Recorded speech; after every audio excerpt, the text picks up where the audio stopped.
All India Radio presents Morning News.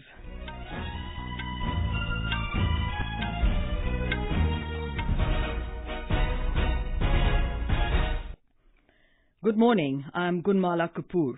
The headlines. Flood-ravaged Kerala to get more central funds, assures Prime Minister Narendra Modi. Election Commission to hold a meeting of all national and state political parties in New Delhi today to discuss electoral reforms. Finance Minister Arun Jaitley says Indian economy has transformed since the NDA came to power, asserts that decisiveness led to easier decision-making. External Affairs Minister Sushma Swaraj to inaugurate the third Indian Ocean Conference in Hanoi. Head of Islamic State terror group in Afghanistan, Abu Saad Erhabi, killed in an airstrike in Nangarhar province. And in Asian Games, javelin thrower Neeraj Chopra among 12 Indians to aim for 6 goals at stake in athletics today.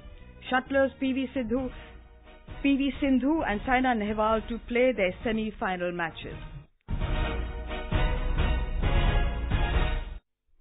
Prime Minister Narendra Modi has assured Kerala Governor P. Sadasivam that the flood-ravaged state will get more central funds from the National Disaster Response Fund as per laid-down procedure.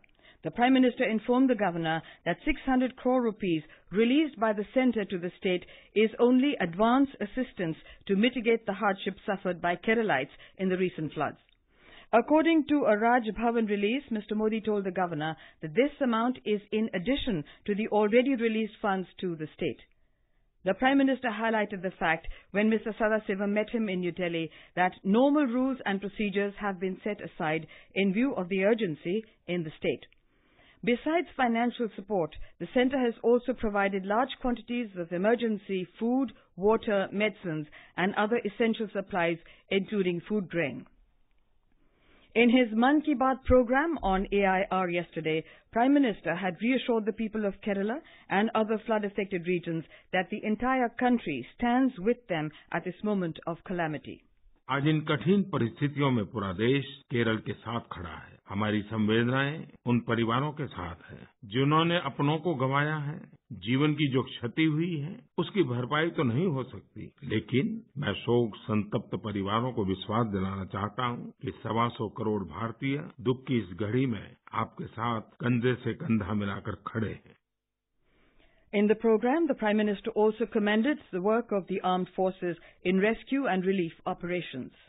मैं NDRF के जाबाजों के कठिन परिश्रम का भी विशेष उल्लेख करना चाहता हूं। संकट के इस क्षण में उन्होंने बहुत ही उत्तम कार्य किया है। एनडीआरएफ की क्षमता, उनका कमिटमेंट और त्वरित निर्णय करके परिस्थिति को संभालने का प्रयास हर हिंदुस्तानी के लिए एक नया श्रद्धा का केंद्र के रूप बन गया है। The Election Commission will hold a meeting of all recognized national and state political parties on various electoral reforms in New Delhi today. The Commission has been periodically holding consultation meetings with all recognized political parties to elicit their views on various important issues.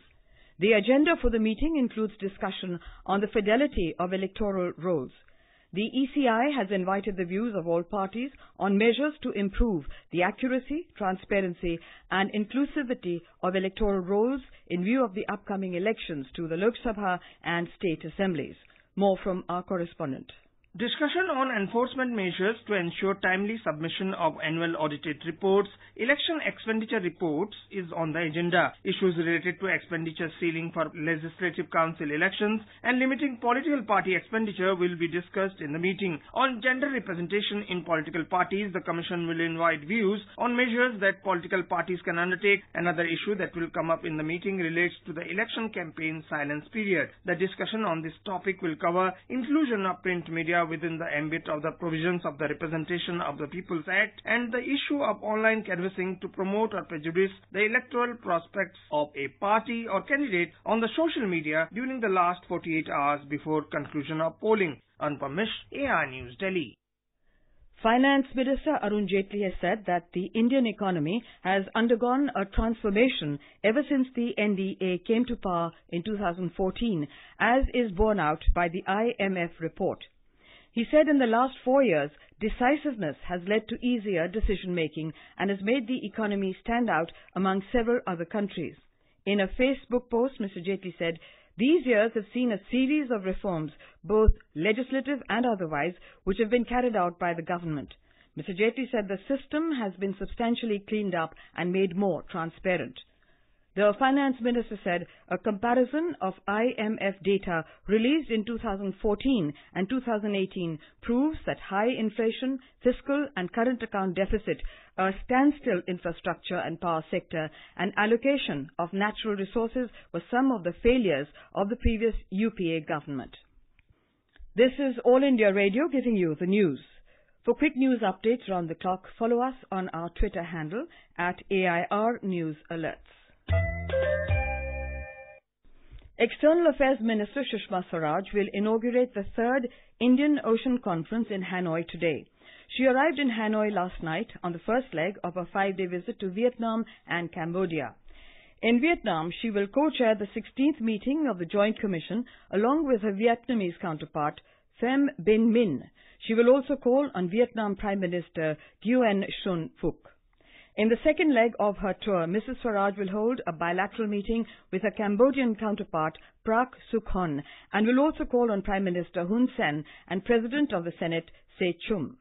Mrs. Swaraj's visit to Vietnam and Cambodia will provide an opportunity to hold in-depth discussions with the political leadership on a wide range of global, regional and bilateral issues. The Islamic State head in Afghanistan, Abu Saad Erhabi, has been killed in an airstrike on the terror group's hideout in Nangarhar province. The National Directorate of Security said in Kabul that 10 other members of the group were also killed in a joint ground and air operation by Afghan and foreign forces on Saturday night.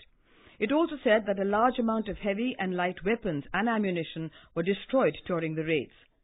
Hours before the raid, the group had claimed responsibility for a deadly suicide attack which targeted a sit-in protest outside the Election Commission office in the city of Jalalabad that had killed 2 people. The 4th Asian Electoral Stakeholders Forum will begin in the Sri Lankan capital of Colombo today. The theme is Advancing Election Transparency and Integrity, Promoting and Defending Democracy Together. It is being held for the first time in South Asia. India is being represented by the Chief Electoral Officer of Maharashtra, Ashwini Kumar, and an NGO. More from our Colombo correspondent. The forum is organized through cooperation between civil society and election commissions of Asian nations. Sri Lankan President Maithripala Sirisena and few other political leaders will attend the inaugural ceremony this morning. The forum will discuss the current state of democracy in Asia, the common electoral challenges, and various good practices to make elections better. The 2-day forum will end with a Colombo declaration urging election stakeholders to promote and defend democracy in the region while advancing election transparency and integrity. Santosh Kumar, AIR News, Colombo. Back home, the central government's flagship scheme, Ujala, is bringing a significant improvement in the life of the common man in Jharkhand. We have a ground report from our Ranchi correspondent. Life of ordinary citizens of Jharkhand, especially of rural areas, are seeing qualitative improvement due to large-scale distribution of low-priced LED bulbs. Prime Minister Narendra Modi had launched Bachat Lamp scheme on 1st May 2015, and in just 1 year, 8 crore LED bulbs have been distributed across 125 towns and cities, saving electricity of about 500 crore rupees. In Jharkhand, Ujala Yojana was launched last year, and low-priced LED bulbs and tubes are changing the lives of common people. We talked to beneficiary Sudha Devi. मैं शोभा देवी दंडई की रहने वाली हूँ। 15 दिन पहले मेरे गांव में एक गाड़ी आई थी जिसमें सस्ता बल्ब बिक रहा था। लोगों ने बताया कि गरीबों के लिए सरकार सस्ता बल्ब उपलब्ध करा रही है। ये सुनी तो मैं भी 4 बल्ब खरीदी। तब मेरा घर पूरी तरह से चकाचक रहता है। मैं प्रधानमंत्री नरेंद्र मोदी जी को इस योजना की शुरुआत करने के लिए बहुत बहुत धन्यवाद देती हूँ। Jharkhand government has undertaken massive drive to increase the use of LED bulbs and tubes, and according to media reports, nearly 1 crore LED bulbs have been distributed so far in the state. Rajesh Sinha, AIR News, Ranchi. And now news from the 18th Asian Games being held in Indonesia.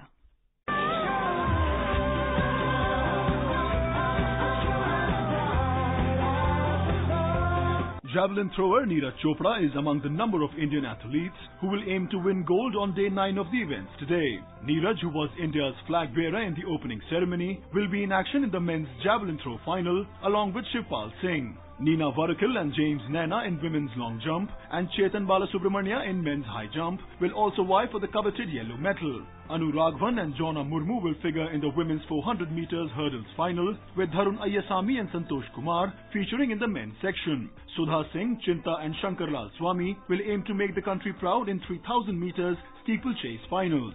In badminton, PV Sindhu and Saina Nehwal will play their semi-final matches. In boxing, 4 Indian pugilists, including Vikas Krishan and Amit Pangal, will play their pre-quarter-final bouts today. In women's hockey, India will take on Thailand in their 4th and final group match.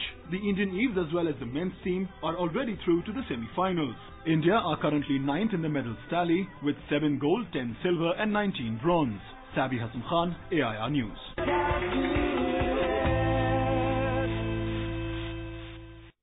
And in tennis, the US Open, the 4th and final Grand Slam of the season, begins in New York today.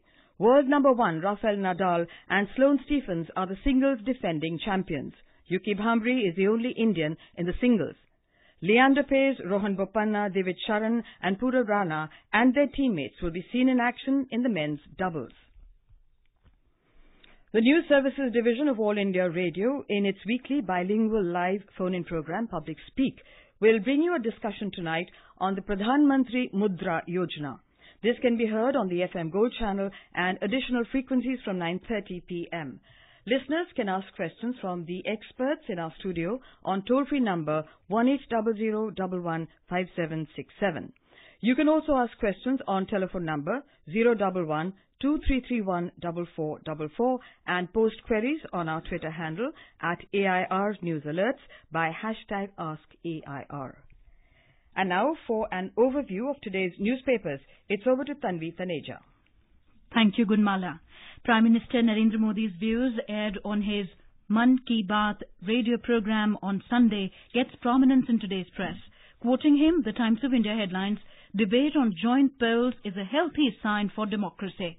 The Hindustan Times, also quoting the Prime Minister, writes, "The discussion on joint polls was a tribute to former Prime Minister Atal Bihari Vajpayee, who changed India's political culture." The Asian Age headline reads, "Don't abuse poll process, technology giants won't."